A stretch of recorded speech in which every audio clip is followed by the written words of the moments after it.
Good evening, everyone. Thank you for joining Transformative Healing for Mental Health and Trauma. Good evening, and welcome to another live episode podcast. Um, Tonight, we will be talking about gaslighting. Yeah, it's another psychological form of manipulation. So, before we get into that, how is everyone doing on this Monday evening? It's actually kind of hot in my office. I turned the heat up yesterday, and the temperatures actually got a little bit warmer, and it's actually kind of roasting in here. So between it, good evening, Michael. Thank you for joining us. So between that and let me see, sorry. So between that and I'm feeling like extremely tired. I'm glad you're doing well, Scott. And I'm extremely tired. As you know, if you were in the chat, you've seen 3 days last week, I subbed for eighth graders, mouthy eighth graders. And then this morning, actually all day, I subbed for first grade. And so I am wore out. I could probably actually go in and go to bed. That's how exhausted I am. But nonetheless, it's Monday evening. I enjoy doing my live podcast, but I'm not going to be on long because I want to just kind of go through this. I know there's some other lives going on that we like to get into too, and some of you kind of go back and forth, and that's perfectly fine.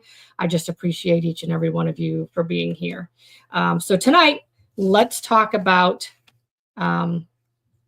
gaslighting and what exactly it is. And this won't be as long, but I just thought, as we continue on our journey of, education, and as trauma survivors, a lot of us grew up in households where our parents were emotionally absent, meaning there was a lot of intergenerational trauma. Yeah, I seen that he was going to be live. I wasn't sure what time. I was thinking it was like 7:38. So, I'll be done by 8 o'clock. That way there, all you fish and fam fanatics can actually head over to Gramps and you can watch him and things like that. I really enjoy watching him as well. So we'll see. And so, growing up in a family where there was, the emotional, sorry, you just caught me off guard, the emotional absence, our parents. So what ends up happening is that our grandparents, may have said to our parents, get over it, don't cry, get up, sissy, whatever. And so we didn't have any way to express our emotions in a positive manner. Why? Because our parents didn't know how to express themselves in a positive manner. Because their parents didn't know how. So you see how that trickles down. And so as you go through trauma, you end up going through, our emotions are kind of all over the place, whether your emotions are high, emotions are low. Somewhere along the line, they could be dysregulated. And by this regulation, I just mean that, you could be crying all the time. You may have no emotions like I did. I mean, I showed emotions like I told you before. It was just they were kind of shoved in there, and they really wouldn't come out unless I was really, really angry. And going back, there was things in my childhood, like I've expressed before and talked about, that I was always told to shut up. Kids are to be quiet and not seen, and and things like that. So there was a lot of verbal abuse, and so there was a lot of neglect, a lot of emotional abuse, meaning that my parents were emotionally absent to give us the love and nurturing that they needed. And as I've learned over the course of years, through no fault of their own, my black sweater, didn't you hear me in the beginning? Were you not on? Did you not pay attention? My black sweater, it's an oven in here. Like my face is like, I'm sweating. So I took that sweater off and put a t-shirt on because it's roasting. So, and so, over the course of the years, as I was working on my geniogram, what I found out was, I seen where the, it's roasting in here. I even had the door open for a little while and turned the heat down, and it's still roasting. And so through the years, when I did my geniogram, and that's something interesting if you're ever interested in seeing different things about your family and having it put in perspective, that's actually a really neat, like a really neat thing to do with the genealogram. And so what I discovered was, I could see where there was a lot of intergenerational trauma that came down. I could see that. And so it was like, wow. And so I think it was during that I was, kind of able to be like, oh yeah, okay. My parents weren't given, yeah, it does work, but see, don't let him fool you. It only works when it's like, 60, 70 degrees out, really. No, it works, but not when it's like 10, so I do need to get another heater in here if I plan on keeping this through next winter. No, it's been working. The only problem is when it gets really, really cold, I freeze out here and I can't. So if I plan on keeping this again next year, then I'm definitely I'm going to have to put a different heat source in here. Sorry, I keep going off on tangents. I'm reading the comments and trying. So anyway, I started discovering that, through no fault of my parents, they just, in their childhood, there was probably some abuse and neglect, and their parents weren't emotionally there as well. And so unfortunately that passed down to us. And so as a cycle breaker, I'm learning not to allow that to overflow onto my children, really out there educating. And so that's why I do this week after week, as is just to bring education to topics and things that, let me get a drink. My voice is I was talking all day. So just to bring, forth education so you can have tools and resources, because a lot of people still don't understand that there's a correlation between trauma, whether it's big trauma, little trauma, big T, little t, to mental health. And there's a huge correlation that they just don't tell you about. And so, that's exactly why I do this, because I want to bring truth. And so I'm sure that you've all heard of gaslighting. It's a psychological form of manipulation. And so does anybody feel like they've ever been gaslit? Do you gaslight? Or so are you the victim or are you the deceiver? Which one are you? And I think at some point in our journeys, I really think that we can be on both sides, especially if you are pre-healing.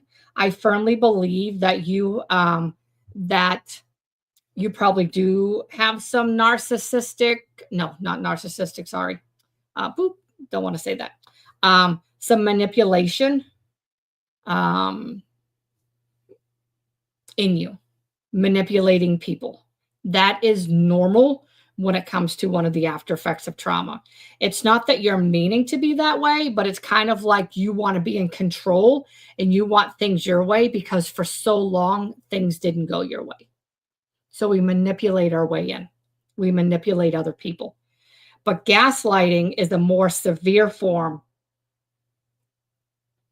of manipulation. And so it's really where a person or group makes someone doubt their perception, memory, or reality. Has that ever happened to you?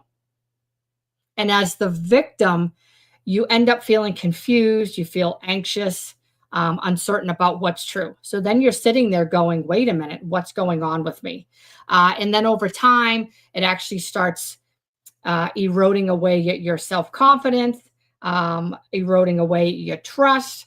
And then you start wondering, is it me or is it them? So then it starts playing tricks on your mind. So, yes, that pretty cup is nice, isn't it? And look, it's even got my name. And this is a really nice cup. So there, now he gets some free advertising for the cup that he gave me. So, and they will. And they will. A lot of people will try manipulation. They'll try it all the time. I remember thinking back, I don't think I ever did gaslighting. Never told anybody like get over it and all of that stuff. But I looking back, pre-healing, pre-recovery, pre-journey of getting healing. Hey, Malone, thank you so much for being here. And so before I was on this healing journey, I know for a fact that I was very manipulative, very manipulative. I would manipulate my husband, I would manipulate my kids, and it would be just a matter of, oh, is that his real name, Travis? Ah, interesting. See, you learned something new. So I would manipulate them to get what I wanted, or I would sulk to get what I wanted, or I'd be ticked off and then I would get what I wanted. So that's a form of manipulation. And so I didn't really gaslight them. But, I would tell them, I would manipulate them in other ways to get them to do things for me, and things like that. And so I don't do that anymore. I may joke around with them. Our daughter, I may joke around with her. She'll be 21 in just a few days, actually on the 18th. And so I may say to her, oh, if you don't do this, you can't see your boyfriend. Or if you don't do this, you can't do this, which technically that is a form of manipulation. But, she knows that I'm only kidding. I would, and things like that. So what are some key features of gaslighting? Yeah, she is counting down the days. And it's just, it's really funny. So denial of facts. Number one, denial of facts. The manipulator will deny things that have happened, even if it was like, if there's clear evidence. So it's kind of like, kind of like a narcissist. So I guess gaslighting and narcissistic ways, narcissistic tendencies, they do go hand in hand. They do go hand in hand. And so for example, the manipulator may end up saying that never happened. You're imagining things. And so this is good to try to get your brain wrapped around and really bring in the mindfulness when it comes to this, because this is going to help you in the long run for you to say, oh, wait a minute. I think they're gaslighting me, or I think they're doing this to me. You know what I mean? And things like that. Number two, contradicting reality. So they might, so the gaslighter might insist that things occur differently than the victim remembers. And so they're trying to get you to go on their side, because they're in this, I'm just going to say, like this fake facade of this world of, oh, that didn't happen, because they're trying to make you look like the sucker. They're trying to make you look like the fool. They're trying to make you feel wrong. They're trying to make you feel crazy. So that's what they do. Number three, discrediting the victim. So what they're going to do is they're going to be irrational and mentally unstable. And that's how they are going to make you feel, irrational or unstable, mentally unstable. So what their tactic is to make you feel weak. To make you feel weak so you have the inability to trust. So what they do is they're playing mind games. And how many of us as trauma survivors already have trust issues? Yes, you got it. The I'm never wrong attitude. Absolutely. And that's exactly what it is. Yep. They're never wrong. You're wrong. They're always right. And if you try to argue with them, it's just going to turn into a bigger disaster. And it's the same thing with somebody that has narcissistic tendencies. Try to argue with a narcissist, you'll never win. The best thing you can ever do is walk away. Walk away. And it's terrible. Another thing that they do is shift blame. So exactly what Big Malone just said. I'm never wrong. So exactly. So they're going to shift the blame, because they want you to know I'm never wrong. You're the one wrong. I didn't say it like that. You took it wrong. That's not how I meant it. And then they're going to justify why they said what they said. And so I have a family member that would be me. Not me, mean, MEAN. And this family member would tell me I was fat, tell me I was stupid. And then, once he got a rise out of me, he would turn around and say, "I'm just kidding. I didn't mean that. You're really not fat. You're really not ugly or stupid. I just was kidding." Well, that's a form of gaslighting, as well as what a narcissist would say. And so those are things that it took me a long time. And so I started realizing, wow, okay, like that's not who I am. It starts with, I guess, when people say that to you and recognizing, the gaslighting, the manipulation, the narcissistic tendencies. But what you have to do is set those boundaries and have self love. So now, if somebody says that to me, I can't tell you what I'd say because we're on a live. But and as a nice Christian girl, I try to keep my mouth down. So anyway, but I'm learning. But anyway, I do ignore them. I try to ignore them. Does it get me? Does my nervous system and all of a sudden, like I just get like all this ticked off? Absolutely. Um, you know, I do. But then I realize who it is. You know what I mean? And understanding who it is. And then I'm like, oh, okay, well, everybody's entitled to their opinion. Everybody's entitled to their opinion. What you think about yourself is what you should go on.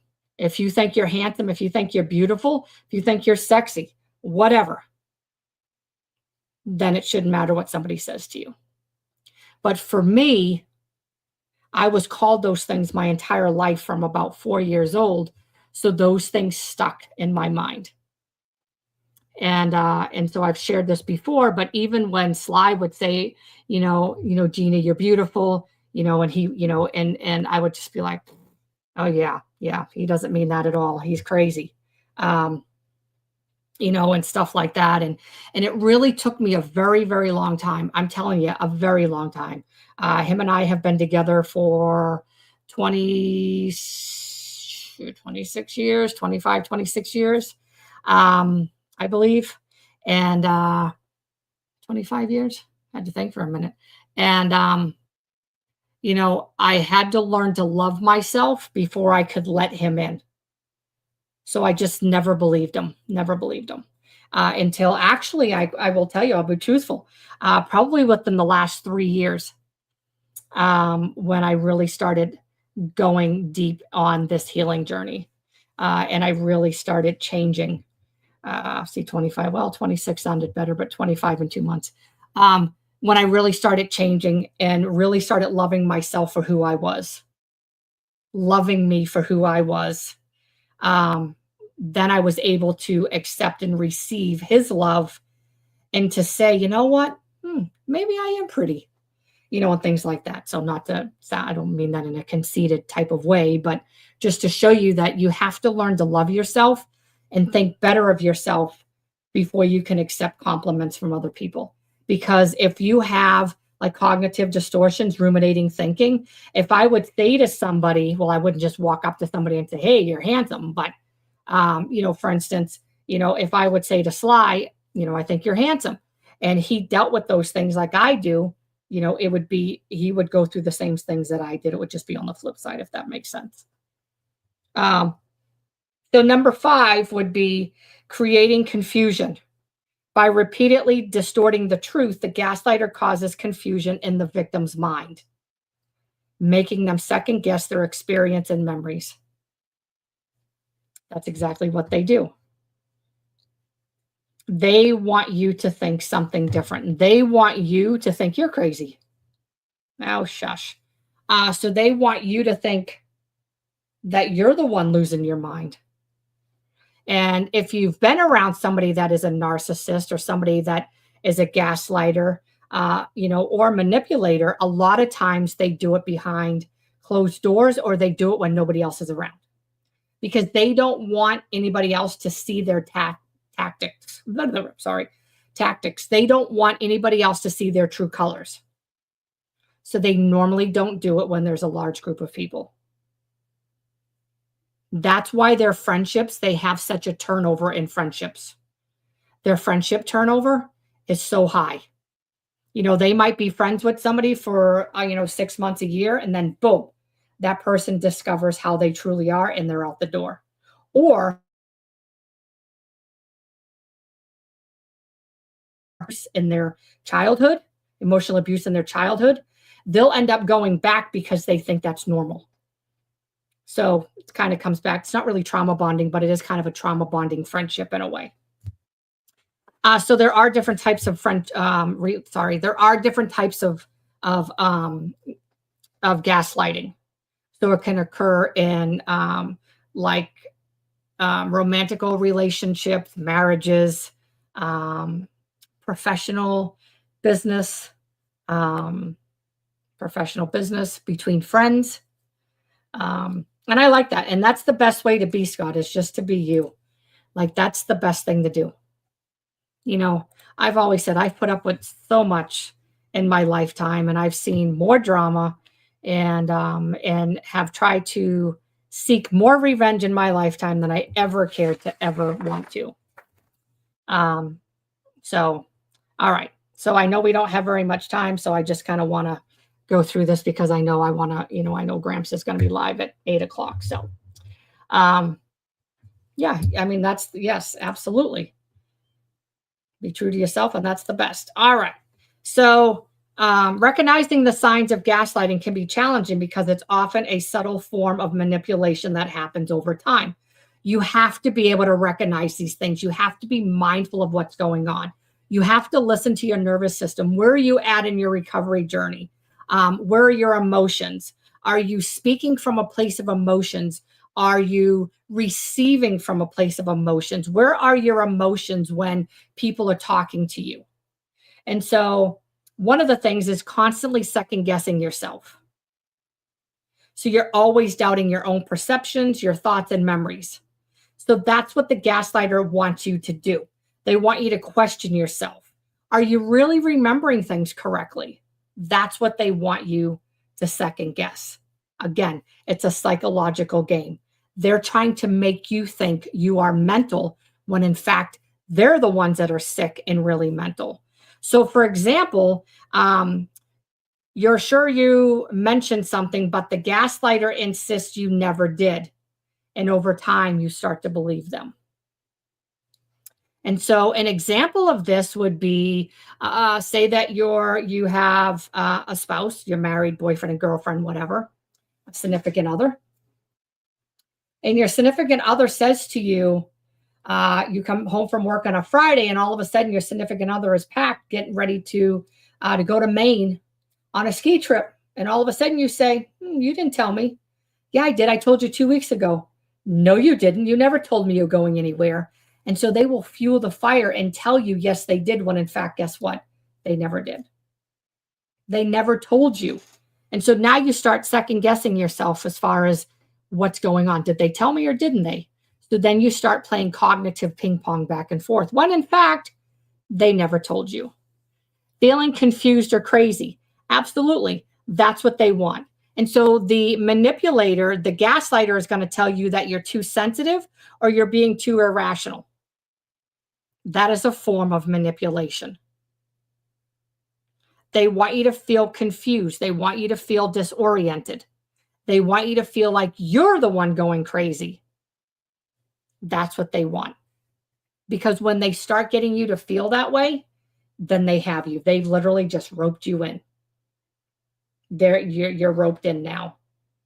And when you can recognize these things, it makes it go a lot better.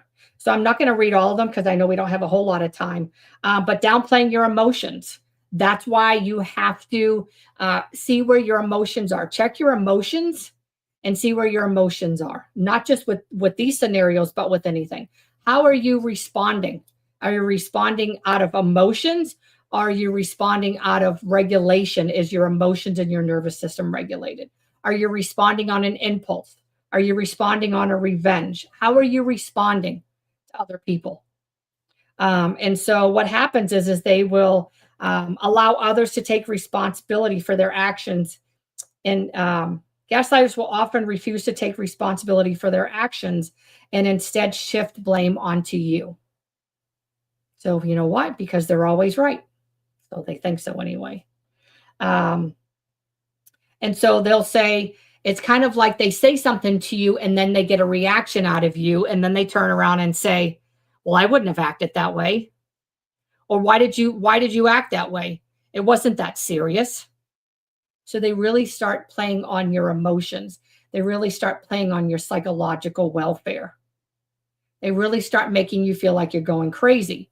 That's when, again, you have to use mindfulness and really make sure that your mind and your body is connected. Absolutely. And I like that because, but there's a lot of people that would, a lot of people. There's sometimes I'll respond and then I'll be like, I wonder if this is what it is. There are times that I'm not as heated as I used to be, but there are times that I can be very, very heated. And I think we all can, especially when it comes to my kids. We're dealing with a situation now that I just had to let go because I couldn't allow that situation dealing with a narcissist. Sly and I, we are dealing with somebody that's a narcissist. We are dealing with somebody that's a gaslighter, very manipulative, that is probably playing my games with another family member of ours. If you followed my previous lives, you'll know who I'm talking about. And so it's been almost 3 months now. And so we have been called, this new scenario of, just to give you an example, is that that I'm a thief and I'm a liar and I've sold things that belong to a little person in our family. And I'm not none of them. None of them. I can't stand a liar, can't stand a thief, and I would never ever sell something that didn't belong to me. That's not me at all. And so for 3 months, these are things that we've been dealing with, and so I've had to take a step back and look at it not from a physical standpoint, but I had to look at it from a spiritual standpoint of things too, as a Christian coming in.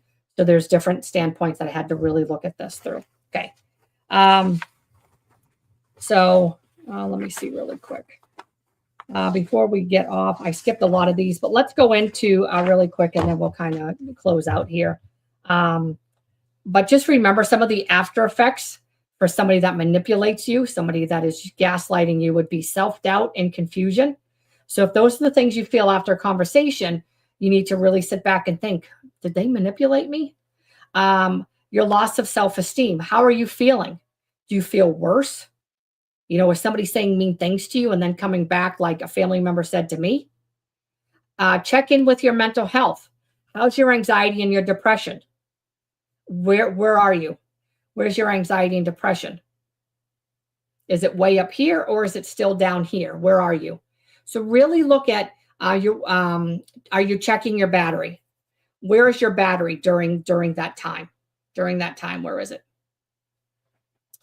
Isolating from others. Now, this would be the manipulator trying to get you to isolate from others. And then what ends up happening is they have you to the point that you feel so ashamed and so embarrassed that you isolate yourself. So again, check in with your mental health. Where are you? What are you doing? And then, you have CPTSD, PTSD, difficulty trusting others, which is probably one of the number one things is trust. Once this happens, your trust is kind of out the window. And then really looking at your identity and your reality. Like, who are you? Making sure that you stay intact of who you truly are. Who are you underneath everything? And the number one thing besides trust, is really setting boundaries with people. Really setting boundaries with people. Because once you start setting boundaries, and those boundaries of what people can cross and what they can't, what ends up happening is that you're building that mindfulness, that awareness. And you, because you love yourself and you have those boundaries, you will not allow anybody else to cross those boundaries, to do anything to jeopardize your well-being. So I will end on that note because, again, I know a lot of you are going to end up going into the other live, and that's perfectly fine, and things like that too. And so I appreciate each and every one of you for being here tonight. Mark your calendars for next week. Trevor Wagner will be on. His story, it's from pain to purpose, overcoming the unimaginable. His story is so heartbreaking, but to see his journey, or, you know, I didn't get to see it, but just reading it is just absolutely amazing to see where he was and where he is today. And so I hope you will join us next week. I want to say same bat time, same bat channel. You're welcome, Scott. So it'll be next Monday, the 10th at 7:30. If I notice that Gramps is going to start doing his lives at 8 o'clock, then I may start a little bit earlier. You know, I'll let you know, you know, and stuff. We'll kind of see. But I want to be able to make sure that Trevor gets the time that he needs to share his story, especially for men's mental health. So I hope each and every one of you have a amazing week, and be blessed, be safe. If you noticed, really quick, if you noticed, the days are getting longer. It's not getting dark here till about 6:30. I don't know where it is where you are, but here in Ohio, about 6:30, it's starting to get dark. Yes. So spring is upon us. Just keep thinking positive. Spring is upon us. You guys can get out and start doing your fishing. I can get out and start doing what I love to do out in nature and things like that too. So I hope you have a wonderful week. Thank you for being here. I will see you next week. And I will probably see you over at Gramps' his live in just a second, as tired as I am. So good night, everyone. I appreciate each and every one of you being here. Make sure you like and subscribe. Share if you would. Helps reach other people. Have a good week, everyone. Good night.